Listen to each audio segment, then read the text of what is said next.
да! О, да. Ще се опитам да позная какво се крие в този подарък. Значи напипвам нещо твърдо, като картонче, картичка или нещо такова. Надявам се да не го смачкам.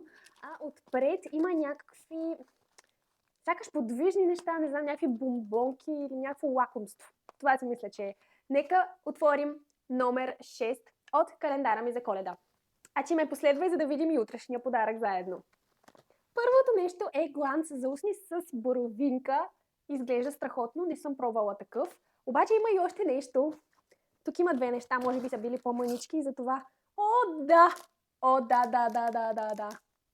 Това са обеци във формата на чушка. Много ми харесват. Даже знаете ли, искате ли да ги пробваме? Напоследък забелязвам, че са супер актуални тези чушки, лючи чушки, специфичност.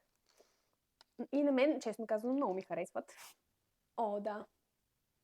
Пишете в коментарите дали ви харесват. Доста са яки. Особено така, както съм облечена с черно, те са някакъв акцент. И гланца е готин. Много хепи. Пиши в коментарите дали ти харесват. Дали би носила такива обеци.